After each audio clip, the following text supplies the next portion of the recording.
أعوذ بالله من الشيطان الرجيم. بسم الله الرحمن الرحيم. الحمد لله رب العالمين، والصلاة والسلام على أشرف الأنبياء والمرسلين سيدنا محمد وعلى آله وصحبه أجمعين. اللهم علمنا ما ينفعنا وانفعنا بما علمتنا وزدنا علما إنك أنت علام الغيوب. لا حول ولا قوة إلا بالله العظيم. لا حول ولا قوة إلا بالله العلي العظيم. رب اشرح لي صدري ويسر لي أمري واحلل عقدة من لساني يفقه قولي. اللهم لا سهل إلا ما جعلته سهلا وأنت تجعل الحزن إذا شئت سهلا.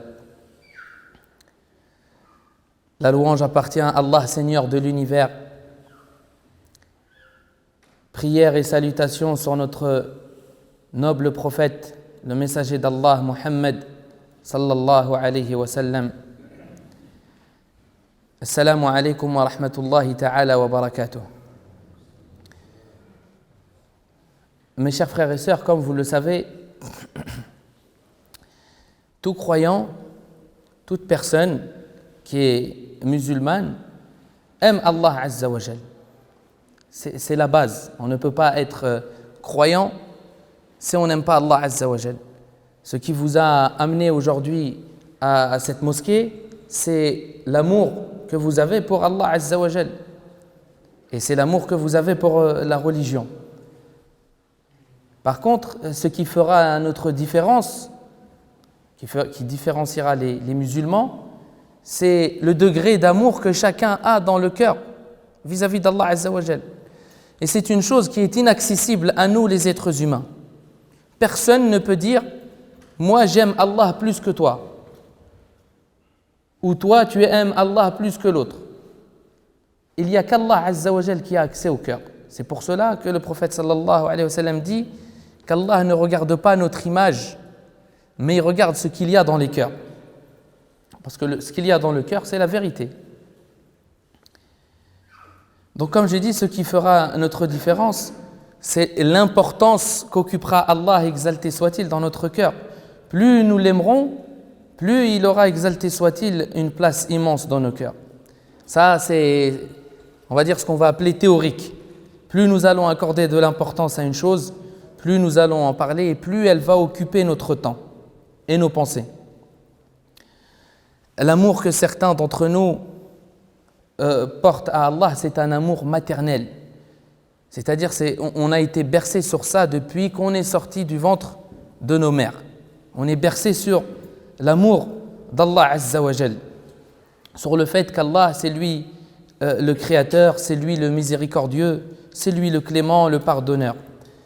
Mais est-ce qu'on connaît réellement ses noms et ses attributs? Quand on dit Allah Azza wa Jal, c'est le pardonneur, est-ce qu'on connaît réellement ce terme? On sait ce que ça veut dire le pardon, mais est-ce qu'on connaît réellement le terme du grand pardonneur, le pardonneur suprême, ou le clément, ou le miséricordieux, ou le très haut? On connaît le sens de ces mots, leur définition, mais est-ce qu'on connaît leur signification profonde quand il s'agit d'Allah Azza wa Jal? Il faut savoir qu'il n'y a pas plusieurs manières d'aimer Allah Azza wa Jal. Il n'y en a qu'une seule, c'est de le connaître. Et il n'y a pas deux manières de connaître Allah Azza wa Jal, il n'y en a qu'une seule, c'est connaître ses noms et ses attributs. Dans le Coran, la majorité des versets, 80% des versets parlent d'Allah Azza wa Jal. Il n'y a pas une sourate dans le Coran qui ne parle pas de Dieu, de ses noms, de ses attributs, de comment il est. Donc ça, c'est une chose qui est très très importante. Et il faut savoir qu'Allah Azza wa Jal, il nous a créés pour deux buts immenses. Alors on connaît tous le but, le premier qui est, il nous a créés pour qu'on l'adore. Allah Azza wa Jal dit dans le Coran, « Et je n'ai créé les djinns et les êtres humains juste pour qu'ils m'adorent. » Mais Allah, réellement, il nous a créés pour deux buts immenses. Il nous a créés pour que nous sachions et pour que nous l'adorions. Pour que nous sachions quoi? Ça, c'est la question qu'il faut se poser. Qu'est-ce qu'on doit savoir? Allah Azza wa Jal, il nous a créés pour qu'on le connaisse. Une fois qu'on le connaît, on l'adore. Allah Azza wa Jal dit dans le Coran, et je n'ai créé les djinns et les êtres humains juste pour qu'ils m'adorent. Et il dit dans un autre verset, dans la sourate le divorce, verset 12, Allah dit, Allah qui a créé 7 cieux et autant de terre, entre eux son commandement descend, afin que vous sachiez qu'Allah est en vérité omnipotent et qu'Allah a embrassé toute chose de son savoir. Donc il a dit qu'il a créé les 7 cieux et la terre pour que vous sachiez. Mais sachez quoi? Qu'il est omnipotent. Et qu'il est bien autre chose. Allah Azza wa Jalla n'est pas juste omnipotent. Et il a créé, comme j'ai dit, pour qu'on l'adore. Mes chers frères et sœurs, Allah Azza wa Jalla, toute âme qu'il a créée, tout être vivant qu'il a mis sur terre, il l'a créé, bien avant qu'il le crée, il a aimé cet individu-là et il l'a mis sur terre. Allah Azza wa Jal, quand il donne la vie à quelqu'un, c'est qu'il aime. C'est qu'il aime cet être vivant, bien avant tout. Et Allah Azza wa Jal veut de chaque être vivant, des êtres humains, sa réussite. Allah Azza wa Jal, il ne veut pas punir ou châtier les êtres humains. Et bien au contraire, il veut leur réussite. Il veut leur accorder sa miséricorde, son vaste paradis, et bien au-dessus de cela, sa satisfaction. Nous connaissons tous l'histoire de Adam alayhi salam et de Shaitan. Quand Iblis était dans les hauts degrés des cieux, Allah Azza wa Jal a créé Adam alayhi salam. Ensuite, il a ordonné aux anges et à Iblis de se prosterner à Adam alayhi salam. Et les anges se sont tous prosternés sauf Iblis. Et quand Allah a questionné Iblis, alors qu'Allah Azza wa Jal lui savait très bien pourquoi elle ne s'est pas prosternée, mais il le questionne quand même pour plusieurs raisons, et parmi les raisons que nous devons retenir nous aujourd'hui, c'est cette leçon que nous allons tirer. Allah Azza wa Jal questionne Iblis et lui dit: pourquoi ne t'es-tu pas prosterné à ce que j'ai créé de ma main? Et là Iblis lui répond: je suis meilleur que lui. Tu m'as créé de feu et tu l'as créé de terre. Et ce fut la première désobéissance dans les cieux, et Iblis a désobéi par orgueil. Ensuite, dans la suite de l'histoire, Allah Azza wa Jal a maudit Iblis, et Iblis a demandé à Dieu un délai. Il a dit: oh Allah, accorde-moi un délai. Et Allah, il lui a accordé ce délai-là jusqu'au jour de la résurrection. Ensuite, Iblis a dit à Allah Azza wa Jal: je vais tous les égarer, en parlant des enfants de Adam, en parlant de nous. Il a dit: je vais tous les égarer. Allah Azza wa Jal, il lui a répondu. Il lui a dit: mes serviteurs, tu n'auras aucun pouvoir sur eux. Ils seront sous ma protection. Et Iblis a rajouté autre chose. Il lui a dit, Allah Azza wa Jal a dit ensuite, Iblis a dit: je vais tous les égarer. Et Allah Azza wa Jal a dit: je vais leur pardonner tant qu'ils me demandent pardon. Donc ça, c'est juste pour avoir une inspiration de ce que veut dire ce mot du grand pardonneur. Quand on dit Allah Azza wa Jal, c'est le pardonneur. Donc là, on comprend, on déduit qu'Allah Azza wa Jal privilégie la miséricorde que le châtiment, parce qu'il dit: je vais leur pardonner tant qu'ils me demandent pardon, je pardonne. Donc c'est ça la clé, c'est tant qu'ils me demandent pardon, moi je leur pardonnerai. Et puisque nous parlons de pardon et qu'Allah est le pardonneur suprême, nous allons parler de son pardon qui n'a point d'égal. Comme nous le savons tous, nous commettons tous des péchés, et notre prophète sallallahu alayhi wa sallam nous soulage la conscience quand il nous dit dans un hadith « Tous les enfants d'Adam commettent des erreurs ». C'est le prophète qui le dit. Tous les enfants d'Adam commettent des erreurs. Il n'y a pas un homme ou une femme parfaite, si ce n'est les messagers et les prophètes d'Allah Azza wa Jal. Il dit « Tous les enfants d'Adam commettent des erreurs et les meilleurs d'entre eux, c'est-à-dire les meilleurs des enfants d'Adam qui commettent des erreurs, ce sont ceux qui se repentent, ce sont ceux qui demandent pardon. » Ça veut dire qu'on est tous pareils, on fait tous des erreurs, on commet tous des péchés. Mais le meilleur d'entre nous, c'est celui qui va commettre le péché et qui va demander pardon, qui va se repentir. Donc nous sommes tous dans un même sac. Nous sommes tous dans un même sac. Il suffit juste de demander pardon et être sincère et Allah Azza wa Jal nous pardonnera. Et dans un autre hadith, notre prophète sallallahu alayhi wa sallam nous dit « Par celui qui détient mon âme entre ses mains, si vous ne commetteriez pas de péché, Allah vous fera disparaître pour mettre d'autres êtres humains qui commettront des péchés et demanderont pardon. » Je ne sais pas si vous arrivez à vivre avec ces paroles du prophète sallallahu alayhi wa sallam. Il dit « Par celui qui détient mon âme entre ses mains, si vous ne commetteriez pas de péché, Allah vous fera disparaître.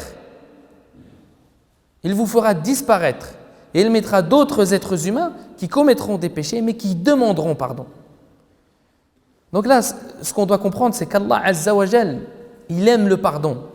Il sait qu'on va commettre des erreurs. Il sait qu'on va faire des péchés. Il sait qu'on va lui désobéir. Mais ce qu'il attend de nous, c'est qu'on revienne vers lui avec un repentir sincère. Et ceci est un soulagement et un apaisement pour nos cœurs et nos consciences. Le fait de savoir que nous sommes faibles et qu'Allah aime quand nous revenons vers lui. Ça soulage la conscience de savoir que le prophète sallallahu alayhi wa sallam nous dit qu'on fait tous des erreurs. Que chacun d'entre nous doit se dire je suis le seul à faire des erreurs. Non, on fait tous des erreurs. Donc ça soulage notre conscience. Ça soulage notre conscience dans le sens où on sait tous que nous commettons des erreurs. Il faut juste revenir vers Allah avec un repentir sincère. Allah est le grand pardonneur. Savez-vous ce qu'Allah Azza wa Jal fait tous les jours? Il descend son pardon la nuit pour ceux qui ont commis des péchés la journée se repentent. Il descend son pardon dans la journée pour ceux qui ont commis des péchés la nuit puissent se faire pardonner. Subhanallah. Il n'a pas besoin de nous. On fait des péchés. On lui désobéit. Et c'est lui qui cherche après nous. C'est lui qui fait le premier pas. C'est lui qui fait le premier pas vers toi pour que tu lui demandes pardon. Il descend son pardon sur terre. La nuit, pour ceux qui ont fait des péchés, la journée, il demande pardon et ainsi de suite. Ça veut dire quoi? Ça veut dire que son pardon, il est constamment sur terre, il ne remonte jamais. Parce qu'il fait jour ici, il fait nuit à l'extrémité de la planète. Donc son pardon est toujours sur terre. Son pardon est tellement immense qu'il ne fait pas de différence entre ses créatures. Rien ne lui est impossible dans le pardon. Son pardon est sans limite. Et comment, après tout cela, l'un d'entre nous peut encore avoir une mauvaise opinion de son Seigneur? Il y a un verset dans le Coran qui place celui qui le médite dans un amour extrêmement profond vis-à-vis d'Allah Azza wa Jal. Et ce verset-là s'adresse à ceux qui ont commis des péchés. Pardon, non. Il s'adresse à ceux qui ont fait de l'excès dans les péchés. Ils n'ont pas fait qu'un péché.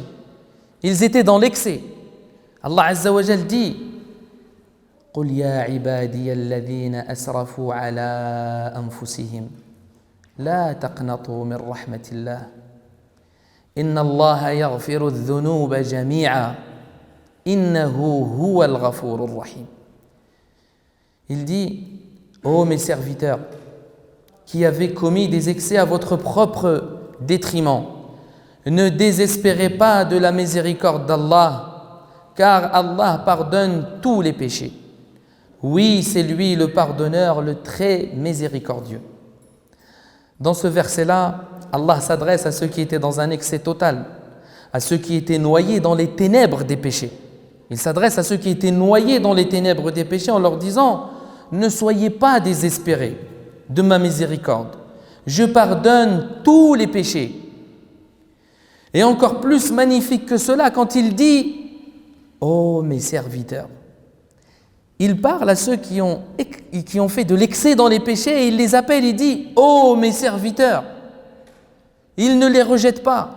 Il les appelle avec une formule de tendresse: ô mes serviteurs, même si vous avez commis des péchés, même si vous avez désobéi à mon commandement, revenez vers moi, demandez-moi pardon, je vous pardonnerai vos péchés. Comment, après tout cela, on ne peut pas aimer Allah Azza wa Jal? Mais encore, faut-il revenir vers lui, exalté soit-il. Ça, c'est valable pour ceux qui reviennent vers Allah Azza wa Jal. Beaucoup de musulmans pensent qu'on ne peut pas revenir vers Allah Azza wa Jal après avoir récidivé sur un même péché. On a dit l'être humain, il commet des erreurs. Des fois, tu peux faire un péché et te repentir à Allah Azza wa Jal et lui demander pardon. Ensuite, quelques temps plus tard, tu vas recommettre le même péché et tu vas lui demander pardon. Au bout d'un moment, Ash-Shaytan, c'est là où il entre en jeu. Il va venir, il va te dire: non, Allah Azza wa Jal, il ne te pardonnera jamais. Ça fait 10 fois que tu lui demandes pardon sur la même chose. Jamais il te pardonnera. Et ça, c'est ce que Allah Azza wa Jal ne veut pas. Ça, c'est ce que Allah Azza wa Jal ne veut pas de nous. Il ne veut pas qu'on ait cette pensée-là, que Allah Azza wa Jal ne pardonne pas.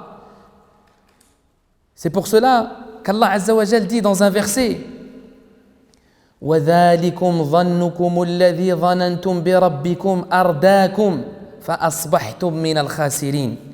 Et c'est cette pensée que vous avez eue de votre Seigneur qui vous a ruiné, de sorte que vous êtes devenus du nombre des perdants.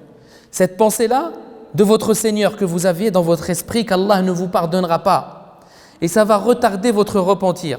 Ça va le retarder jusqu'au jour où vous allez être devant Allah Azza wa Jal. Et là, vous serez du nombre des perdants, comme Allah Azza wa Jal l'a dit, parce que c'est cette pensée-là qui vous a ruiné, le fait de penser qu'Allah Azza wa Jal ne vous pardonne pas.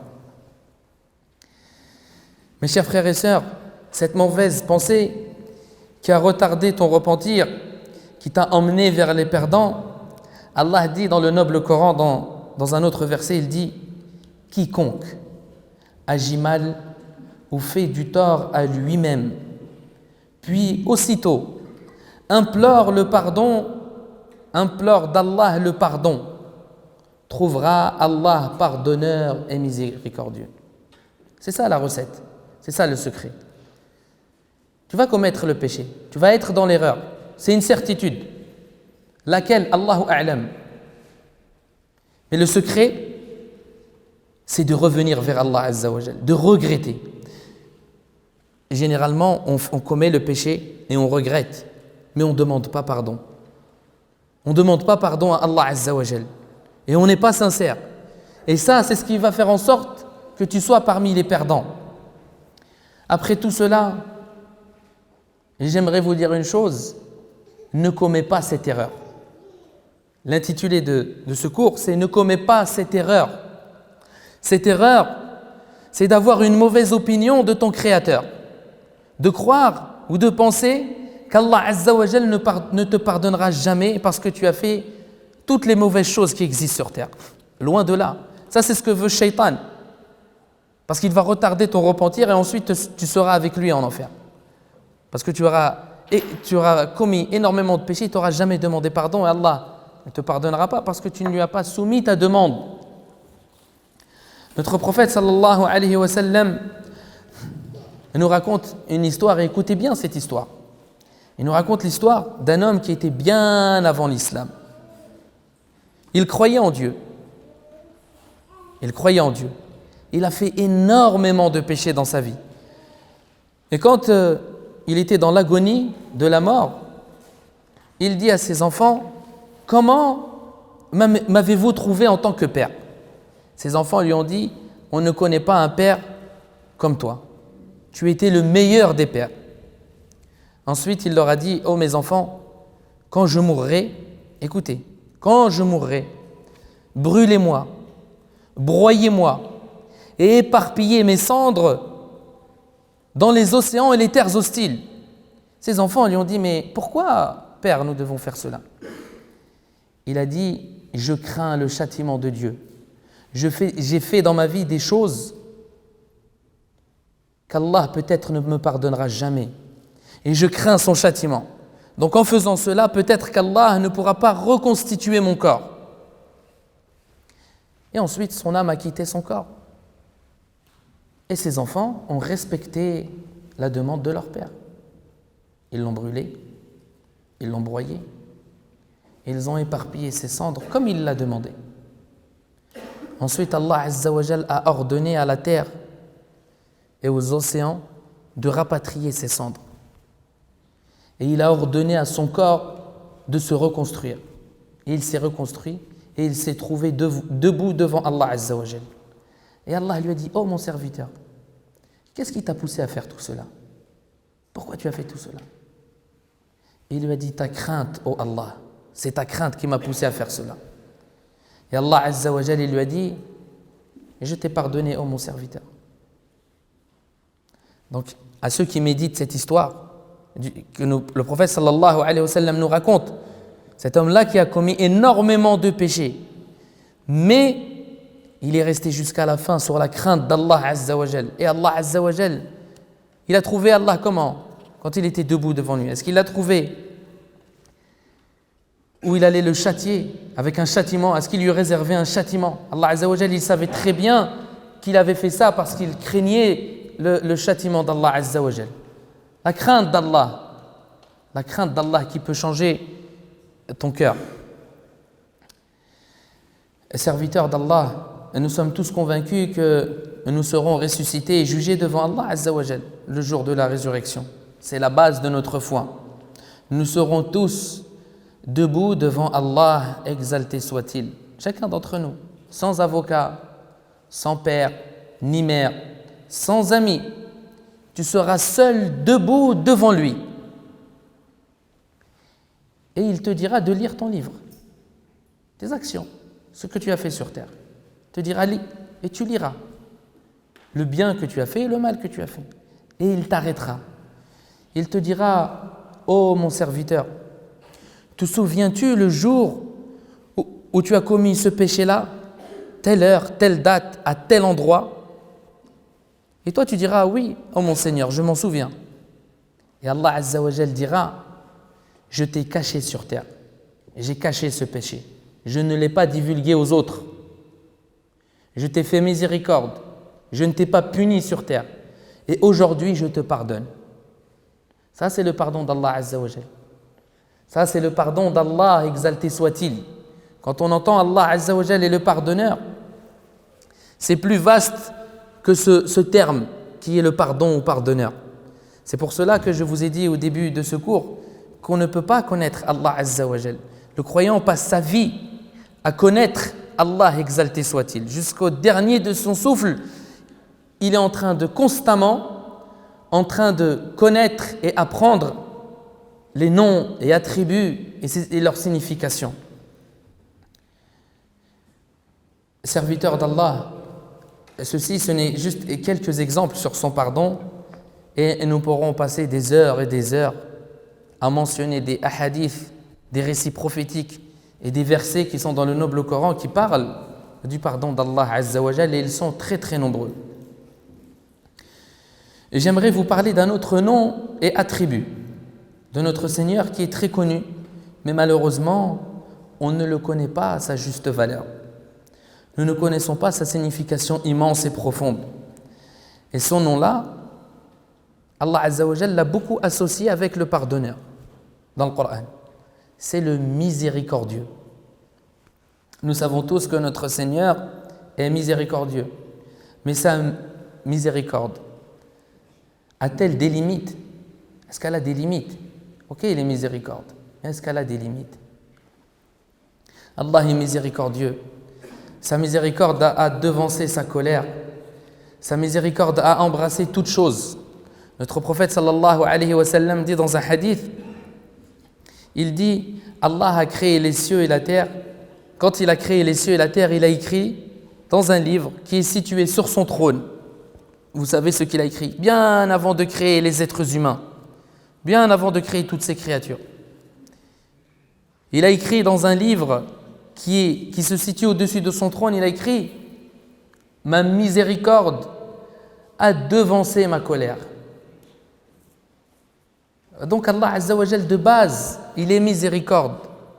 C'est lui le miséricordieux. Il ne veut pas le châtiment, il ne veut pas châtier les gens, il ne veut pas châtier les êtres humains. Sa miséricorde par laquelle tout être vivant qui fera partie des gens du paradis entrera avec. On rentre au paradis avec la miséricorde d'Allah Azza wa Jal, pas avec nos actions. Comme l'a dit le prophète sallallahu alayhi wa sallam. Serviteurs d'Allah, nous ne pouvons estimer la miséricorde de notre Seigneur. Il a été rapporté dans un hadith authentique, quand Allah créa ses créatures, il a créé avec 100 miséricordes. Il en a descendu une sur terre et il en garda 99 près de lui pour faire miséricorde à ses serviteurs le jour de la résurrection. Nous, on vous parle là d'une seule miséricorde. Allah, il en a créé 100. Il en a descendu une sur terre. Et il en a gardé 99 pour ses serviteurs, là-haut. Allah Azza wa Jal, avec sa miséricorde, il nous protège. Il cache nos péchés et nos défauts et nous accorde les bienfaits de cette vie d'ici-bas. Nous lui désobéissons jour et nuit avec les bienfaits qu'il nous a octroyés. On désobéit à Allah avec ce qu'il nous a donné. Il nous donne et on lui désobéit avec ce qu'il nous a donné. Mais malgré tout cela, il ne châtie personne. Il nous laisse le temps de revenir. Et il nous rajoute encore plus de bienfaits. Peut-être qu'on va réfléchir et on va revenir vers Allah Azza wa Jal. Et Allah Azza wa Jal, il nous cache de nos péchés. Car il est tellement en miséricorde qu'il n'accepte pas que les êtres humains ont une mauvaise opinion entre eux. Allah dit dans Surat Az-Zumar, si vous ne croyez pas, Allah se passe largement de vous. De ses serviteurs, cependant, il n'agréait pas la mécréance. Allah, il n'aime pas voir les gens dans la mécréance. Que ce soit une mécréance volontaire ou involontaire, il ne l'agréait pas pour ses serviteurs. C'est pour cela qu'Allah Azza wa Jal cache nos défauts et nos péchés, parce qu'il n'accepte pas que les autres êtres humains nous jugent. Il ne veut pas que les autres êtres humains portent des mauvaises pensées sur nous. Et juste pour vous montrer cette miséricorde qu'Allah Azza wa Jal a descendue sur terre, le prophète sallallahu alayhi wa sallam, il y a une histoire qui est mentionnée. Alors, le prophète sallallahu alayhi wa sallam était dans une bataille parmi les batailles. La bataille était terminée et il y avait une femme qui avait égaré son enfant, son bébé de 2 ans. Elle le chercha partout. Puis elle le trouva. Et quand elle l'a vu, elle s'est mise à courir vers cet enfant-là. Elle l'a pris dans ses bras. Elle l'a embrassé. Donc, c'est une mère, c'est normal, son enfant c'est encore un bébé. Elle lui donna le sein. Et il y avait certains compagnons qui étaient debout devant le prophète sallallahu alayhi wa sallam. Et le prophète sallallahu alayhi wa sallam les a regardés et il a vu qu'ils étaient très émus. Et il leur a demandé, pourquoi êtes-vous émus? Et les compagnons lui ont dit, par cette scène que nous avons vue là maintenant.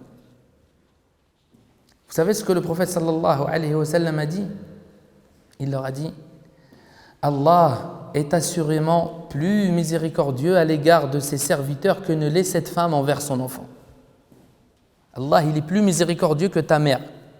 Ta mère qui donnerait sa vie pour toi, pour ta réussite, Allah, il est plus miséricordieux que ta propre mère. Ça, c'est une miséricorde qu'il a descendue sur terre. Il en a gardé 99 là-haut. Allah Azza wa Jal dit dans un hadith divin, ô mes serviteurs, vous commettez des péchés jour et nuit, et c'est moi qui pardonne les péchés sans me soucier de celui-ci. Demandez-moi pardon, je vous pardonnerai. Il dit dans un autre hadith divin, ça c'est Dieu qui dit, par ma majesté et ma gloire, si mon serviteur revient vers moi pendant la nuit, je l'accepterai. Écoutez bien ce qu'Allah Azza wa Jal dit. S'il revient vers moi de jour, je l'accepterai.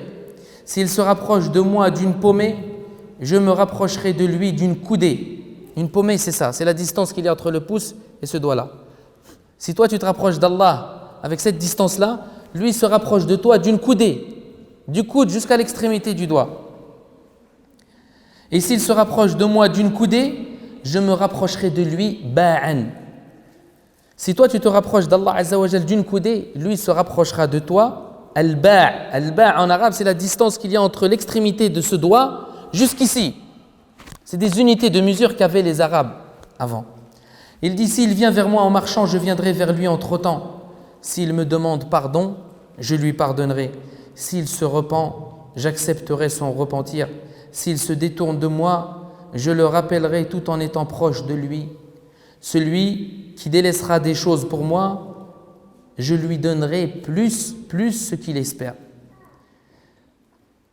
Ceux qui m'évoquent, ce sont mes bien-aimés. Ceux qui me remercient auront beaucoup plus. Ceux qui m'adorent bénéficieront de ma générosité. Ceux qui me désobéissent, je ne leur ferai pas désespérer de ma miséricorde. S'ils se repentent, je serai leur bien-aimé. Et s'ils ne se repentent pas, je serai pour eux leur remède. Car j'aime les repentants et je les éprouverai pour les purifier de leurs péchés et de leurs défauts. Je reconnais la moindre action et je pardonne le plus gros péché. Ma miséricorde a dépassé ma colère. Mon indulgence, ma bonté a dépassé ma précipitation. Mon pardon a dépassé ma punition. Et je suis plus miséricordieux que la maman envers son enfant. Ça c'est Allah Azza wa Jalla, c'est ce qu'il dit. Ibn al-Qayyim, un grand savant, a dit au sujet de ce hadith, ce qui est le plus étonnant, c'est de le connaître et de ne pas l'aimer. Et ce qui est encore plus étonnant, c'est de l'aimer et de lui désobéir. Ça, c'est ce qui est le plus étonnant. Après tout cela, chères sœurs et chers frères, je vous dirais, ne commettez pas cette erreur. Cette erreur qui est d'avoir la mauvaise opinion de votre Créateur, de penser qu'Allah Azza wa Jal ne vous pardonnera pas, ou de penser qu'Allah Azza wa Jal ne va pas descendre sur vous sa miséricorde. Je finirai avec ce hadith. Le prophète sallallahu alayhi wa sallam nous raconte l'histoire d'un homme qui sera jugé le jour du jugement. Ses actions ne seront pas suffisantes pour qu'il puisse entrer au paradis. Allah Azza wa Jal dira aux anges, emmenez-le en enfer. Et les anges le prendront en enfer. Sur le chemin, cet homme se retournera. Il se retournera sur le chemin. Ensuite, Allah Azza wa Jal dira aux anges de le rendre. Ils le rendront. Et Allah Azza wa Jal dira à ce serviteur, y a-t-il une mauvaise action que tu n'as pas commise qui a été écrite dans ton livre? Il dira, non, ô Allah. Ensuite, il lui dira, y a-t-il une bonne action que tu as faite sur terre que tu n'as pas trouvée dans ton livre? Il dira, non, ô Allah. Allah lui dira, pourquoi alors te retournes-tu? Vous savez ce qu'il va dire l'homme? Il va dire, oh Allah, je ne pensais pas ça de toi. Je pensais que tu allais me faire miséricorde. Et Allah lui pardonnera et le fera entrer au paradis. Ce qu'il faut retenir, c'est avoir une bonne opinion de ton Seigneur jusqu'au dernier souffle. On va tous passer par le chemin de la mort, par l'agonie. On va tous passer par là.